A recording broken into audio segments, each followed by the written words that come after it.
미국 재무부가 국내 은행들과 전화회의를 통해 대북 제재를 준수하라고 요구한 것으로 확인됐습니다. 대북 제재 이후를 준비하던 은행들은 조심스러워하는 분위기입니다. 문재인 대통령이 서해 북방한 개선 NLL을 북한이 인정하면서 통화 수역을 설정하게 됐다며 9.19 군사합의의 의미를 강조했지만 합동참모본부에 대한 국정감사에선 최근 북한군이 NLL을 인정하지 않은 정황이 공개되면서 여야 간 공방이 이어졌습니다. 9월 취업자 수가 1년 전보다 4만 5천 명 증가했지만 고용률과 실업률 지표는 여전히 좋지 않습니다. 정부는 겨울철 일자리 보릿고개를 넘기 위해 공공기관에서 5천 명 안팎의 체험형 인턴을 추가 채용하기로 했습니다. 지난달 발생한 서울 상도동 유치원 붕괴 사고의 CCTV 화면이 공개됐습니다. 옹벽 공사를 한 건설사 측이 유치원 자체가 부실공사로 지어졌다며 교육청 등을 검찰에 고발하면서 고소 고발전으로 비화하고 있습니다. 국내에 거주하는 해외 영주권자들의 카지노 이용이 정당한지에 대해 논란이 일고 있습니다. 카지노 출입을 위해 편법으로 필리핀 영주권 등을 발급받는 경우도 많은 것으로 드러났습니다.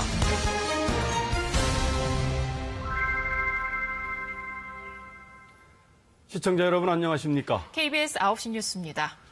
미국 재무부가 지난달 국내 국책은행과 시중은행들을 직접 연락해서 대북 제재 조치를 준수해달라고 요청한 사실이 뒤늦게 확인됐습니다. 미국 재무부가 우리 정부를 거치지 않고 국내 은행들을 직접 접촉한 것은 매우 이례적인 일입니다. 오늘 첫 소식 김수연 기자가 전합니다. 평양 남북 정상회담이 확정된 직후인 지난달 13일. 미국 재무부가 국책은행인 산업은행 서울 본점으로 이메일을 한 통 보냅니다. 북한 관련 준법 감시를 협의하자는 내용이었습니다. 이런 식으로 연락을 받아 산업은행을 포함한 은행 4곳이 지난달 20일에, 은행 3곳이 21일에 각각 미 재무부와 회의를 벌였습니다.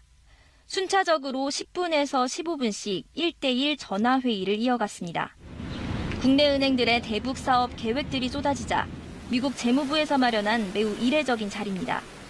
이 자리에서 미국 재무부 테러금융정보 담당자는 대북 사업 현황에 대해 묻고 대북 제재 준수를 당부했습니다. 이에 대해 은행들은 남북 경협 사업이나 북한 지점 재개 문제에 대해 추진하지 않고 있고 다만 중장기적인 준비만 하고 있다고 답했습니다. 대북 제재 중에서도 금융적이에 되게 크잖아요. 미국에서 언론 노출된 이런 부분들에 팩트체크를 하는 것 같아요. 금융당국은 사전에 이런 사실을 알고 있었다고 밝혔습니다. 유엔 안보리 결의 이행 및 미국의 독자 제재 관련 사항을 충분히 좀 충실히 이행하라고 각 은행한테 당부를 한 적은 있습니다. 하지만 국회 정무위원회에서 야당 의원들은 미국이 우리 정부가 아닌 국내 은행에 개별적으로 접촉한 건 심각한 경고성 메시지로 받아들여야 한다고 지적했습니다. KBS 뉴스 김수연입니다. 미국 재무부의 이런 이례적인 조치가 진짜로 우리 정부나 은행에 대한 심각한 경고의 뜻이었는지 아니면 단순히 사실 확인 차원이었는지 그 의도가 궁금해집니다. 대북 제재 조치 해제 이후를 대비해서 장기 사업 계획을 준비하고 있던 국내 은행들은 조심스러우면서도 당황하는 분위기입니다. 이어서 이중근 기자입니다. 남북 경협 준비에 가장 속도를 내고 있던 건 산업은행입니다. 올해 7월 통일사업 관련 부서를 확대 개편하고 남북 경협 등에 대한 연구를 본격화했습니다. 이동걸 산은 회장은 지난달 평양 남북정상회담 때 금융기관장 가운데 유일하게 방북하기도 했습니다. 개성공단과 금강산에 각각 지점을 뒀던 우리은행과 농협은 사업 재개에 대비해 지점을 다시 여는 방안을 검토하고 있습니다. 국민과 신한, 하나, 기업은행 등도 TF 등의 형태로 전담 조직을 두고 경협 관련 연구를 진행하고 있습니다. 남북관계 개선에 맞춰 은행권도 경협 준비에 시동을 걸기 시작한 겁니다. 이런 가운데 미 재무부로부터 직접 대북 제재 준수를 요청하는 연락이 오자 은행들은 일단 조심스럽다는 반응입니다. 만약 대북 제재를 이행하지 않았다는 이유로 미 재무부의 제재 대상에 오를 경우 과거 마카오 방코델타 아시아 폐쇄 때처럼 파장이 커질 수 있기 때문입니다. 다만 국내 은행들은 아직 실제 진행되는 사업은 없는 만큼 제재를 위반할 가능성은 크지 않다고 강조하고 있습니다. 정부와 전문가들 역시 미 재무부가 개별 은행과 직접 접촉한 건 매우 이례적이긴 하지만 은행들이 대북 제재를 위반할 가능성을 사전에 차단하기 위한 조치로 보고 있습니다. 보다 실질적인 조치를 이끌어내기 위해서 우리는 대북 정제를 여전히 유지하고 있다. 그러면서 이제 북한에 보내는 메시지도 있다고 볼 수가 있는 것이죠. 은행들은 대북 사업 관련 연구 등 현재 수준의 준비는 계속 해나가겠다는 방침입니다. KBS 뉴스 이중근입니다. 이렇게 미국 재무부가 직접 나서서 대북 제재 공조를 다그치는 진짜 이유는 뭘까요? 최근엔 인도적 차원의 대북 지원마저도 고삐를 죄고 있다는 소식도 들려옵니다. 미국 정부 속내가 무엇인지 박경호 기자가 전해드립니다. 대북 제재를 준수해달라. 미 재무부가 요구한 것은 사실상 세컨더리 보이콧을 주의하라는 뜻으로 읽힙니다. 세컨더리 보이콧이란 북한과 거래하는 제3국 기업이나 개인도 제재 대상에 포함시키는 것으로 미 행정부의 독자 제재안입니다. 국제 금융 질서를 좌지우지하는 기축통화국 미국이 갖고 있는 큰 무기입니다. 네로라는 초대형 외국 은행들도 미 재무부 요구에 응하는 이유입니다. 올 들어 트럼프 행정부가 개인과 기관 등을 대상으로 취한 대북 제재 조치는 8차례에 걸쳐 모두 230여 건. 1월과 2월에 한 차례씩이었지만 1차 북미 정상회담 이후인 7월부터 최근까지 6차례로 증가하는 등 강도는 세지고 있습니다. We haven't removed sanctions. We have very big sanctions. I'd love to remove them, but we have to get something for doing it. 미국 정부는 최근에 인도주의적 구호단체 소속 미국인들의 방북마저 제한하는 등 제재의 고삐를 더 바짝 쥐고 있습니다. 북미 2차 정상회담을 예고한 상황에서도 최대한의 대북 압박을 통해 비핵화를 견인하겠다는 뜻으로 풀이됩니다. 북한은 이에 대해 강력히 반발하고 있습니다. 리용호 북한 외무상이 지난달 유엔 총회 연설에서 미국의 대북 제재를 강력히 비난한 데 이어 오늘자 노동신문은 100년이고 제재를 하라. 어떤 난관과 시련이라도 뚫겠다며 자력갱생론을 다시 강조하고 나섰습니다.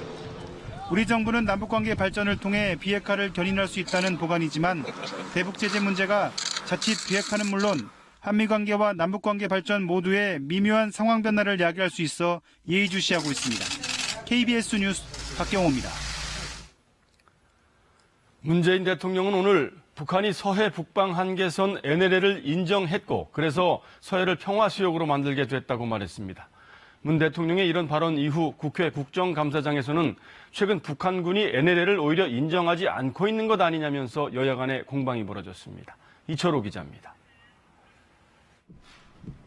문재인 대통령은 신임 군 장성들로부터 신고를 받는 자리에서 서해 북방 한계선 NLL 얘기를 꺼냈습니다.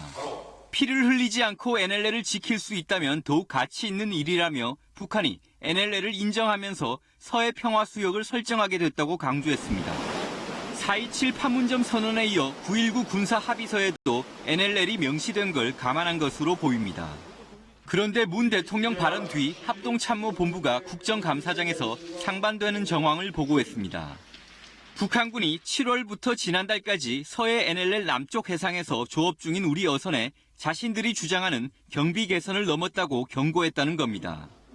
이를 두고 자유한국당은 문 대통령 발언과 달리 북한은 여전히 NLL을 인정하지 않는다고 주장했습니다.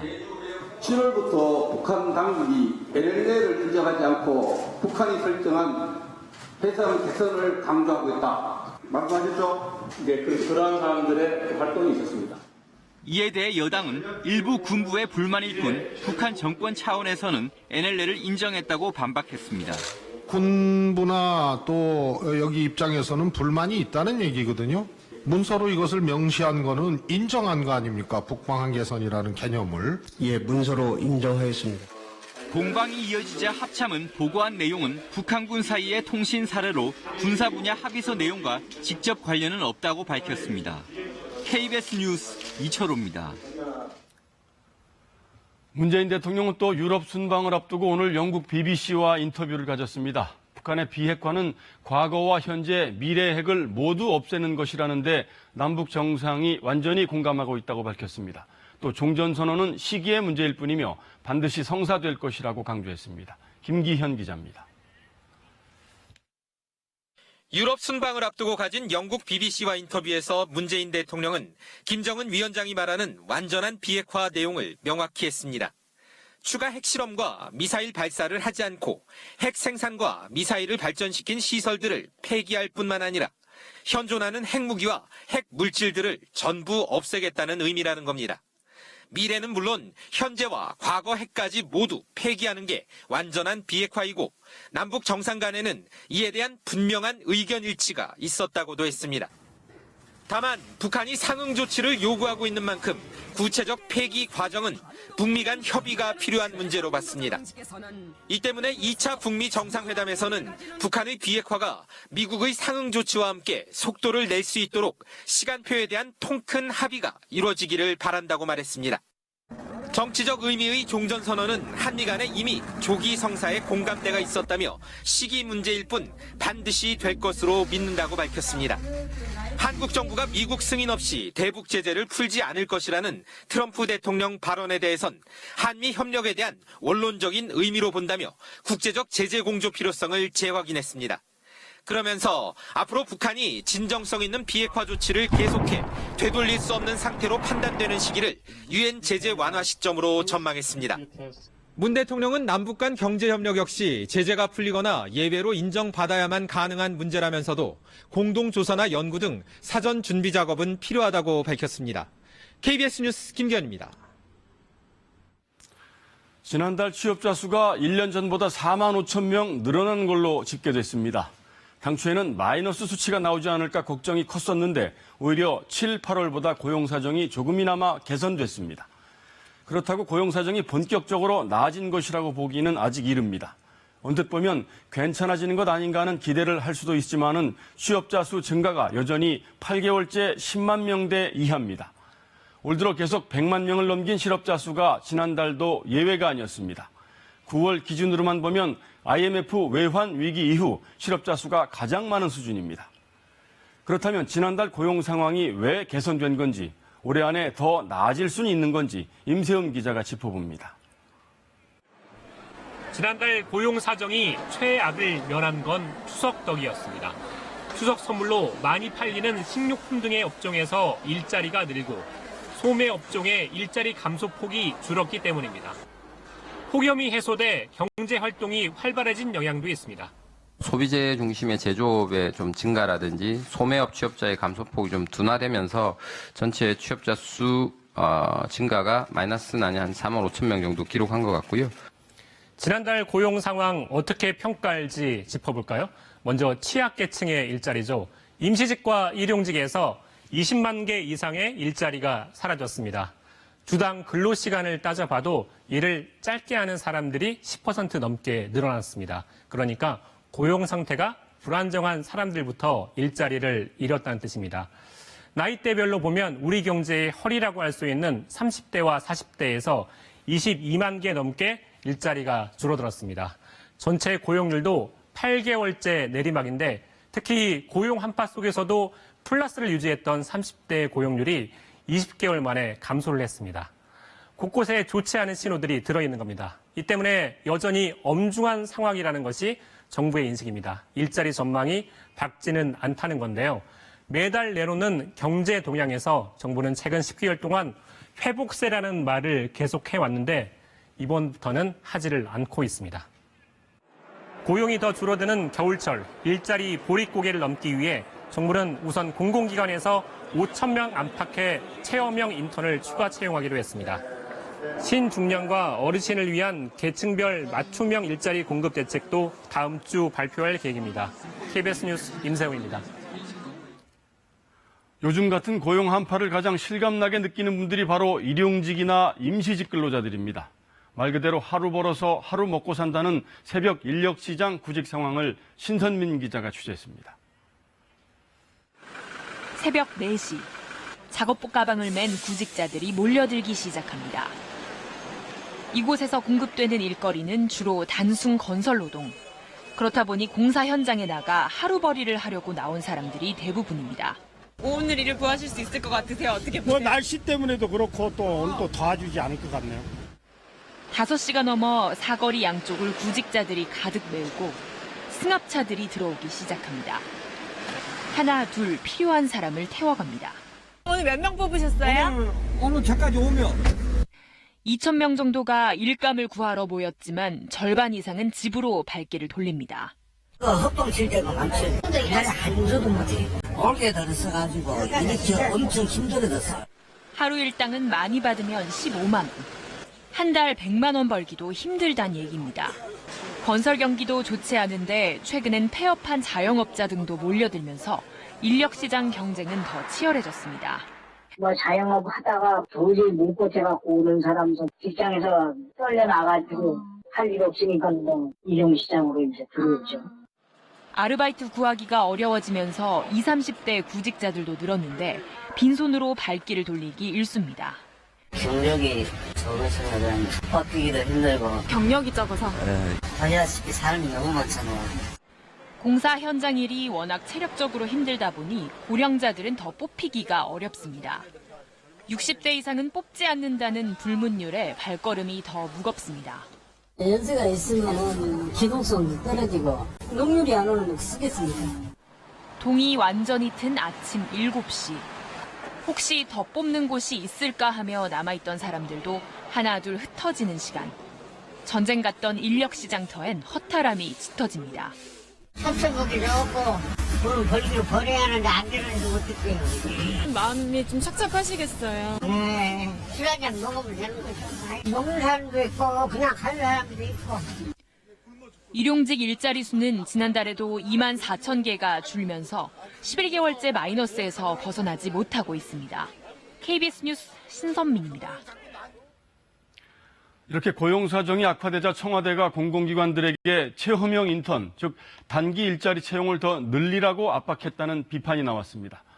청와대는 일자리가 시급한 국민들에게 꼭 필요한 정책이라고 반박했지만 일부에서는 고용 지표를 개선하기 위한 미봉책 아니냐는 지적이 나왔습니다. 김지선 기자입니다. 기획재정부가 지난달 공공기관에 보낸 문건입니다. 청와대 요청이라고 명시하면서 단기 일자리 확대 관련 간담회 참석을 요청했습니다. 간담회에선 취업기간이 2달에서 1년 사이인 체험형 인턴의 수요를 점검하고 채용 확대를 독려했습니다.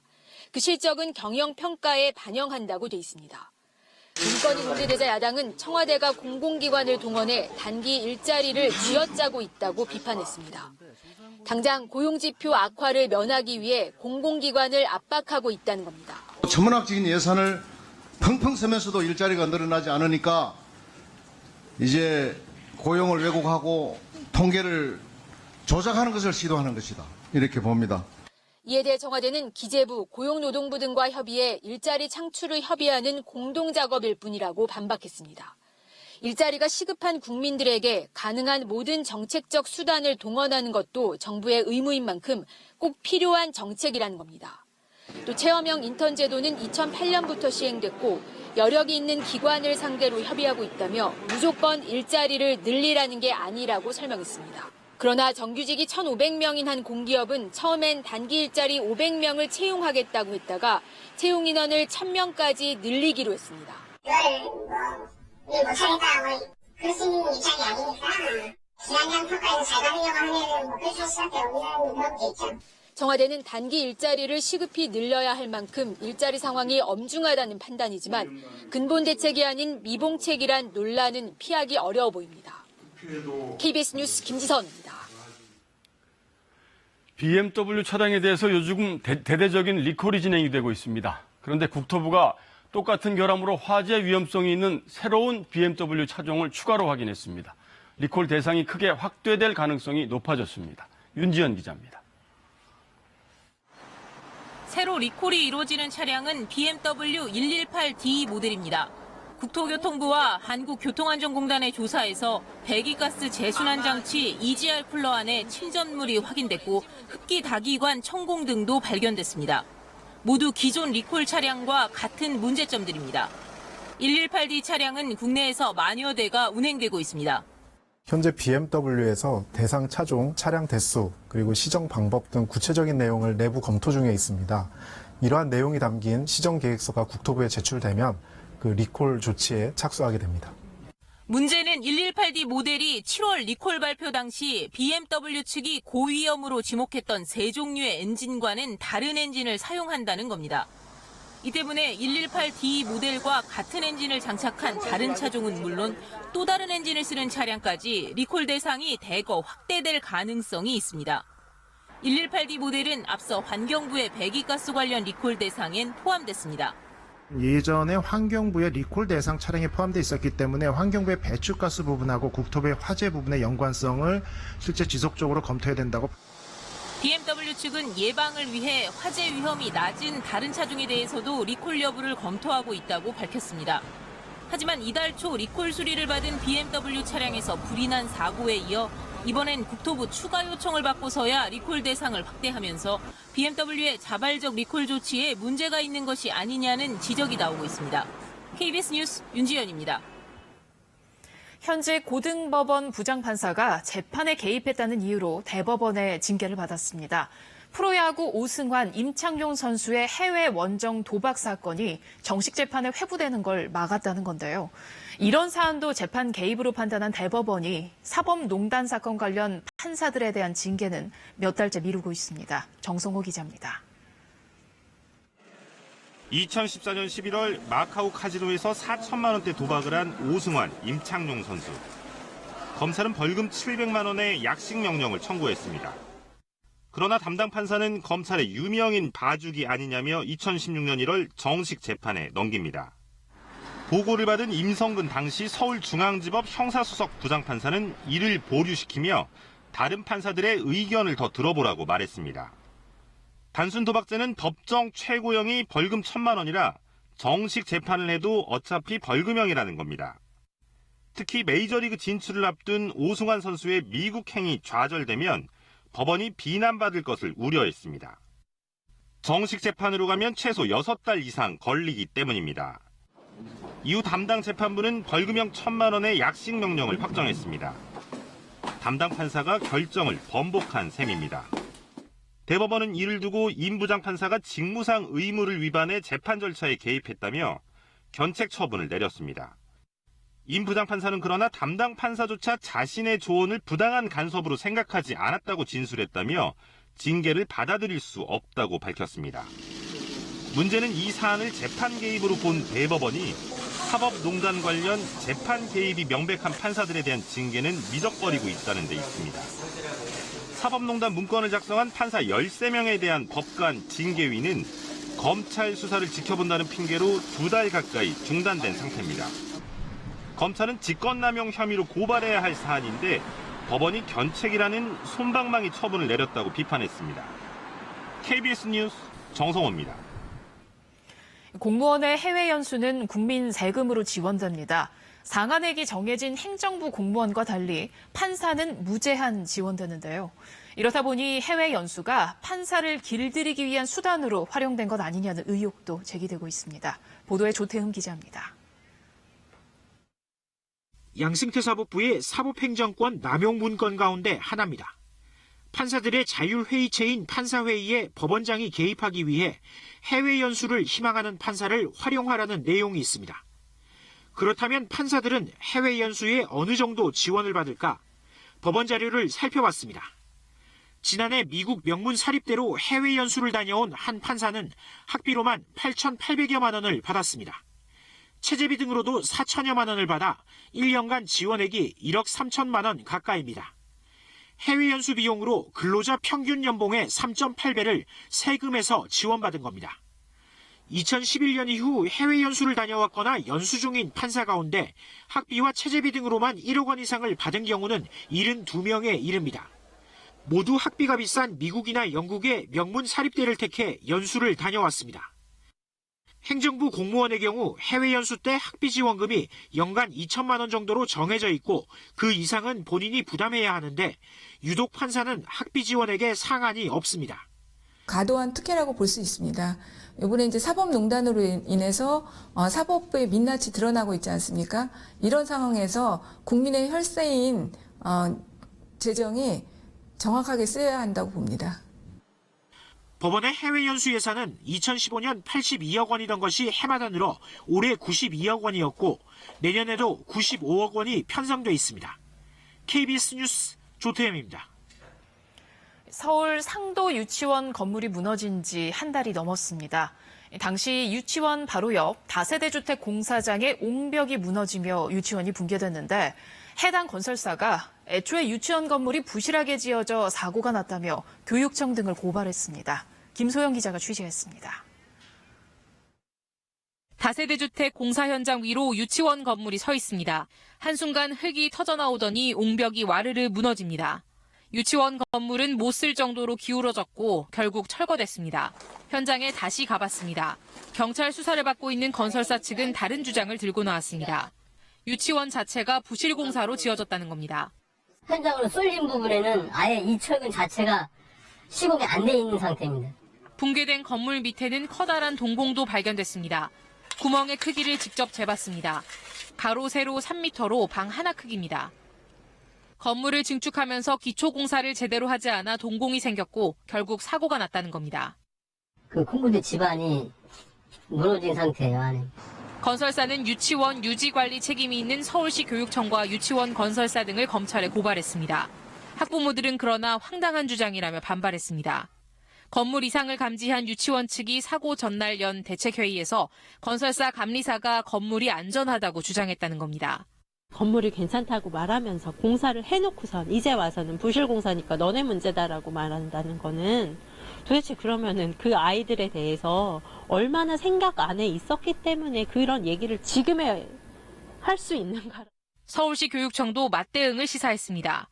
사실상 너무 좀 황당한 주장이라고 느껴지기는 합니다만 적절한 대응과 조치를 통해 부분에 대해서 당연히 저희가 적절한 대응을 할 계획입니다. 전문가들은 주택 건설사 측이 공사장 주변의 집안 상태를 정확히 조사했는지 등을 밝혀 책임 소재를 가려야 한다고 말합니다. 집안 조사에 의한 설계 공법이 현실에 맞게 돼 있는지, 또한 그 설계 공법이 구조 계산이 정확하게 돼 있는지가 가장 논점이 되겠습니다. 진상조사 결과는 이달 말쯤 나올 예정인데 벌써부터 책임 공방이 거세지고 있습니다. KBS 뉴스 김소영입니다. 경찰이 이재명 경기지사의 자택과 시장으로 재임했던 성남시청을 압수수색했습니다. 시장 시절 자신의 친형을 정신병원에 강제 입원시켰다는 의혹에 대해 수사하고 있는데요. 이 지사는 이해하기 어려운 처사라며 반발했습니다. 천효정 기자가 보도합니다. 경찰이 이재명 지사의 성남 자택과 이 지사가 시장으로 재직했던 성남시청에 수사관 40여 명을 보내 압수수색을 했습니다. 경찰은 자택에서 이 지사의 휴대전화 2대를 압수하고 성남시청 행정전산실과 정보통신과 등 4개 사무실에서 전자문서를 확보했습니다. 통화목록 같은 거뭐 그런 거겠지 뭐. 문서 같은 경우는 옛날 문서 생산한 전자문서 같은 거 그런 걸 찾아보겠죠.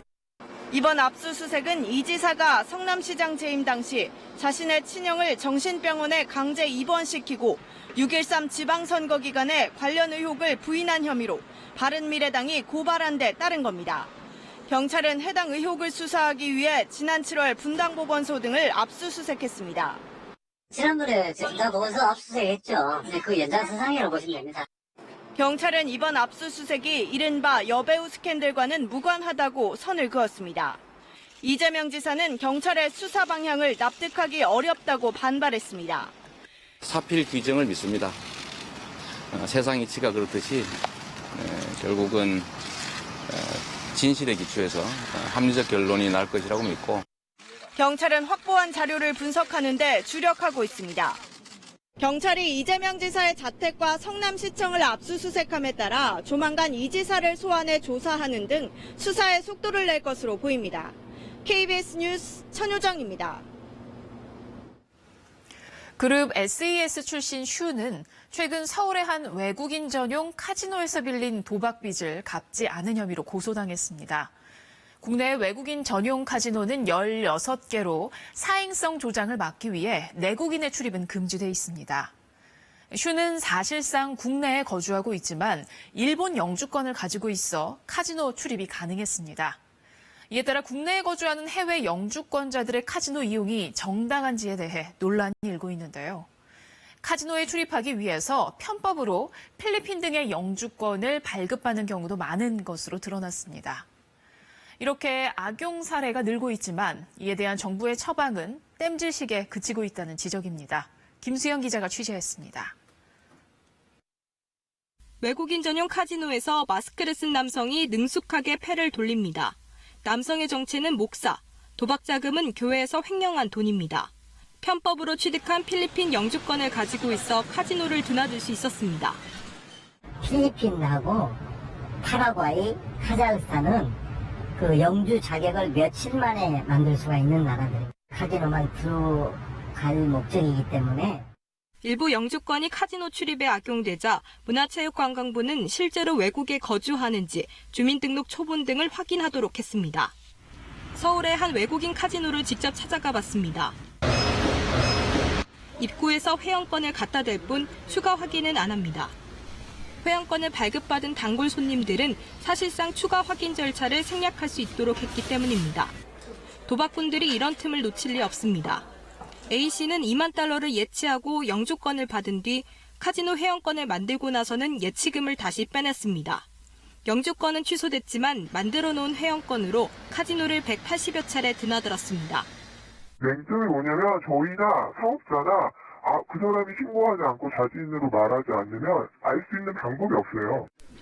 A씨는 영주권이 취소된 사실이 제보로 드러나면서 지난 8월 적발됐습니다. 하지만 적발된 다음 날 또다시 같은 카지노회가 3천만 원 잭팟을 터뜨렸습니다. 그러자 문체부는 이달부터 이른바 카지노용 영주권으로 악용돼온 필리핀과 파라과이 등의 영주권자에 대해 1년간 출입국 기록을 확인하도록 추가 대책을 시행했습니다. 이번에는 또 도박꾼들 사이에 단기 출국붐이 일고 있습니다. 3년, 7년 안 들어갔어도 괜찮으니까 빨리 필리핀 하루만이라도 갔다 와라. 그러면 또 이제 연장이 되는 거 1년 동안. 악용할 소지가 있는 영주권을 가진 카지노 이용자가 최소 100명이 넘는 것으로 추산됩니다. 그 카지노를 관리 감독하는 문체부와 그 문체부 예산을 받는 사감위 또 문체부 소관의 GKL 외국인 카지노 이 세 부분의 카르텔이 형성되어 있는 것으로 판단이 됩니다. 정부 대책을 비웃듯 날고기는 카지노에 무늬만 외국인들. 문체부는 외국인 전용 카지노에 해외 이주자 출입을 아예 금지하는 방안도 검토하고 있습니다. KBS 뉴스 김수영입니다. 원자력 발전소에서 배출되는 갖가지 방사성 폐기물들은 인체나 환경에 심각한 피해를 입힐 수 있기 때문에 철저한 안전관리가 필수적입니다. 그런데 한국원자력연구원이 폐기물 관리의 기본이라고도 할 수 있는 핵오염물질의 종류와 농도 측정을 그동안 엉터리로 해왔던 것으로 드러났습니다. 황현택 기자의 보도입니다. 방사능에 오염된 옷과 장갑 등 이른바 방사능 쓰레기를 실은 차량들이 한국원자력연구원을 나섭니다. 자체 보관해온 방사성 폐기물들을 경주 방패장으로 옮기기 위해서입니다. 그런데 지난 7월 이송된 폐기물 관련 기록에 문제가 있다는 내부 신고가 접수됐습니다. 정확하게 측정했는가에 대한 데이터는 남아있는데 그것들을 갖다가 수기로 옮기는 과정에서 일부 오류가 있으면 일부 실수가 있었다는 이 해명, 사실이 아니었습니다. 연구원 측의 전수 조사 결과를 담은 보고서, 저준위 폐기물 드럼통 2,600개 분량을 우선 방패장에 보냈는데 이 중 945개 드럼에서 핵 오염물질의 종류와 농도 측정에 오류가 있었다고 돼 있습니다. 자그마치 3분의 1이 넘습니다. 특히 단순하게 측정값을 잘못 옮겨 쓴 경우는 7%에 불과했습니다. 나머지 93%는 부적절하게 분석이 진행됐습니다. 폐기물 농도 측정에서 최대치를 택해야 한다는 원칙 등을 지키지 않았습니다. 폐기물을 넘겨받은 경주 방패장에서 이를 걸러낼 방법도 없습니다. 당장은 이제 없는 상태입니다. 그 로우 데이터를 잘못된 부분을 찾기에는 현재까지는 조금 한계가 있습니다. 방사성 폐기물 관리의 기본이 되는 것이 핵종과 농도인데 원자력연구원이 이거조차 틀렸다면 앞으로 어떤 연구 결과에 대해서 우리가 신뢰할 수 있겠습니까? 원자력연구원은 앞으로 방사선량이 높은 중준위를 포함해 2만여 드럼을 방패장에 추가로 보낼 계획입니다. KBS 뉴스 황현택입니다. 새로 지은 아파트 욕실에서 기준치가 넘는 라돈이 검출돼 입주민들이 불안에 떨고 있다는 소식 얼마 전에 전해드렸죠. 결국 시공사 측이 욕실 선반을 모두 교체하기로 했습니다. 이참에 라돈이 검출된 화강석 자재 수입과 유통 경로를 모두 조사해야 되는 것 아니냐는 지적도 불거져 나왔습니다. 조선우 기자입니다. 욕실에 설치된 선반에서 라돈이 검출된 아파트 단지입니다. 기준치를 초과하는 라돈이 검출됐다는 소식에 주민들이 선반을 뜯어내거나 욕실 사용을 자제하는 등 불편을 겪었습니다.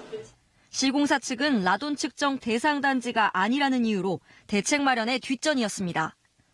그러나 주민들의 항의가 한 달 넘게 이어지자 결국 욕실 선반을 모두 교체하기로 했습니다. 문제가 있는 일부 속종에 대해서는 교체를 포함한 필요 조치 방안을 입주민들과 협의 진행 중에 있으며 최대한 빠른 시일 내에 해결될 수 있도록 하겠습니다.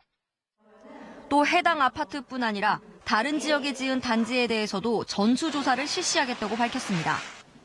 라돈이 검출된 선반은 브라질산 천연 화강석으로 만들어졌습니다. 문제는 다른 시공사가 지은 아파트에서도 해당 천연석이 쓰였을 가능성이 크다는 겁니다. 정부가 나서 수입 경로와 유통 규모를 조사해야 한다는 목소리가 나옵니다. 어떻게 반출되고 건축자재로 쓰였는지에 대해서 전 과정을 파악할 필요가 있다고 봅니다. 국토부와 환경부 등 관련 부처 간 협의와 대책 마련이 시급합니다. KBS 뉴스 조선우입니다.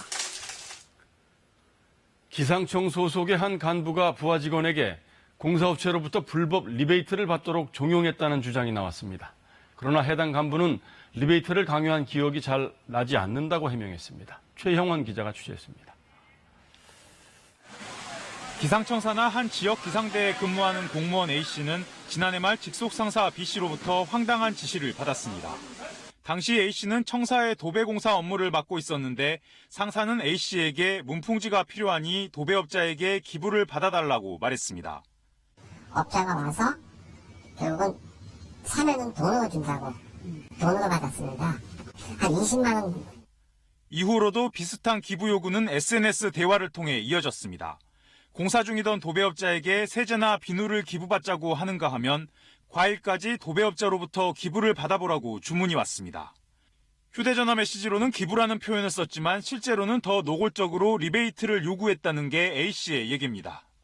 요새 공사하면 시청은 한 20번 정도는 보통 받는다. 아침에 이제 출근하면 이제 그거부터 시작을 하시니까 저는 상당히 부담이 됐죠. A씨가 이를 무시하자 B씨는 휴일에 갑자기 근무 평정을 하러 사무실에 나와 있다는 메시지를 보내기도 했습니다. A씨는 이후 근무 평정에서 부서에서 혼자 최하 등급을 받았습니다.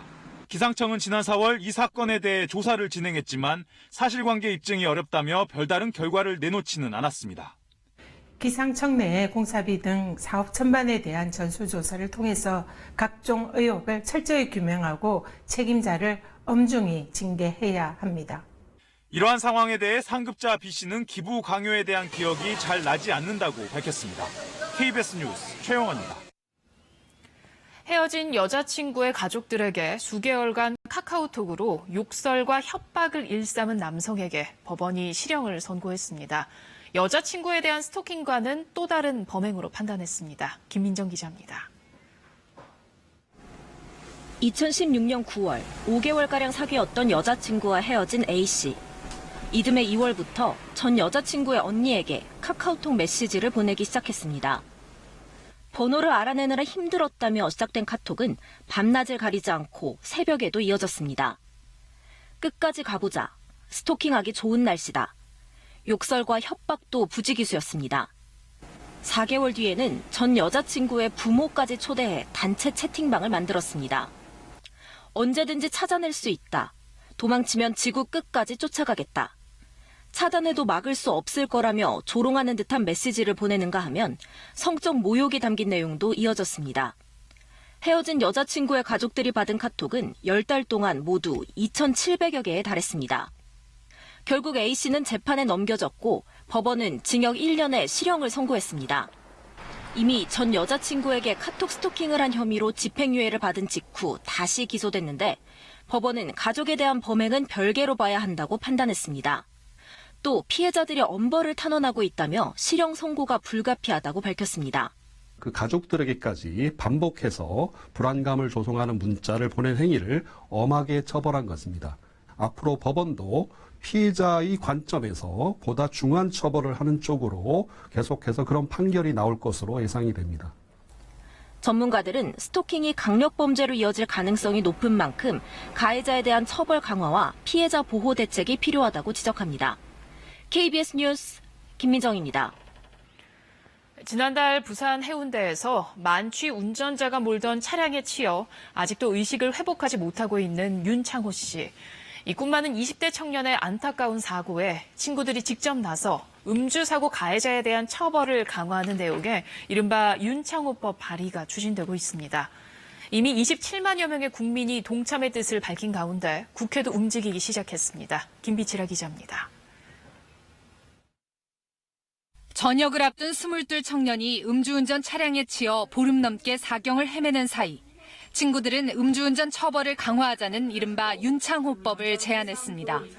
열흘 만에 국민 27만 명이 뜻을 함께했고 경찰이 가해자에 대한 구속영장을 신청하기로 한 오늘 정치권도 화답하고 나섰습니다. 국회의원은 100명 이상의 사인을 받을 계획입니다. 가장 가까운 친구분들이 직접 법안 내용을 준비했습니다. 윤 씨 친구들이 만든 법안은 2번의 음주운전까지를 초범으로 보는 기준을 한 차례로 바꾸고 처벌 기준이 되는 음주 수치 기준도 낮추자는 내용입니다. 음주운전으로 사망사고를 낼 경우 살인죄를 적용하는 부분도 포함됐습니다. 다른 사람이 사고를 당했더라도 그거에 분개해가지고 이렇게 법안을 발의하고 아마 이렇게 정신을 이어나갔을 것입니다. 실제 최근 3년간 발생한 음주교통사고의 40% 이상이 재범자에 의한 사고. 20대 국회에도 처벌 강화 법안이 17건이나 발의돼 있는 상태입니다. 대통령도 이미 강력한 처벌을 주문한 데다 여론도 있어 여야 모두 이른바 윤창호법을 11월 정기국회에서 우선 심사하겠다는 입장입니다. 윤창호라는 이름이 명예롭게 기억되는 것. 가족과 친구들이 생각하는 마지막 선물입니다. 이렇게 발의가 되고 이게 어떻게 진행되어 가는가 하는 걸 창호가 좀 더 보고 싶은 마음에 생명의 끈을 아직도 놓지 않는 것 같습니다. KBS 뉴스 김비치라입니다. 서울 강북경찰서는 유명 해외 브랜드의 로고가 달린 가짜 지갑과 상자, 보증서 등을 따로 수입한 뒤 완제품처럼 팔아 3억 5천만 원을 챙긴 혐의로 28살 배모 씨를 검거하고 중국인 34살 리모 씨를 구속했습니다. 이들은 주로 중국 광저우에서 가짜 물건을 산 뒤 홍콩에서 정식 구매한 것처럼 꾸미기 위해 홍콩을 통해 물건을 들여온 것으로 확인됐습니다. 1심에서 주요 혐의 상당수가 유죄로 인정돼 징역 15년을 선고받은 이명박 전 대통령이 항소했습니다.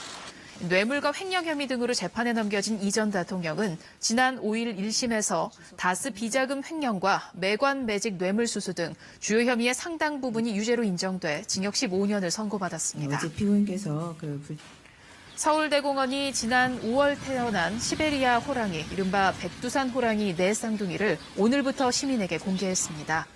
새끼 호랑이 4마리는 멸종위기 야생동물 1급 시베리아 호랑이로 국제적으로 공인된 순수 혈통인 8살 수컷 조셉과 9살 암컷 펜자 사이에서 태어났습니다. 최근 일본에서 감염성 질환인 풍진이 유행하고 있어 보건당국이 해외여행 시 주의를 당부했습니다. 질병관리본부는 일본 도쿄에서만 올 들어 239명이 감염 보고되는 등 신고가 계속되고 있다며 일본 여행 계획이 있는 경우 예방접종을 하고 임신부는 여행을 자제해달라고 설명했습니다. 강원도 양구 민통선에는 과거 금강산으로 오가던 길이 지금도 그대로 남아 있습니다. 1년에 하루 옛 길이 개방되는데 오늘은 예년과 달리 그동안 닫혀있던 마지막 철문까지 모두 열렸습니다. 이 길을 따라 금강산까지 갈 수 있는 날도 머지않아 찾아오겠죠. 김나래 기자입니다. 민간인 통제구역을 지나 금강산으로 향하는 길. 계곡을 따라 걷다 보니 10m 높이의 두타연 폭포가 모습을 드러냅니다. 내금강 자락을 따라 물든 단풍을 즐기다 보면 옛길의 마지막 다리 하야교를 만납니다. 바람소리, 물소리, 또 물에 생기는 파장의 이런 전체적인 경관이 너무 이 계절에 어울리는 것 같고 좋습니다. 34년 전 개방된 금강산 옛길은 평소 두타연부터 하야교까지 4.5km 구간만 갈 수 있습니다. 1년에 단 하루 옛길 걷기 행사가 열리는 날엔 비득고개까지 9km 모든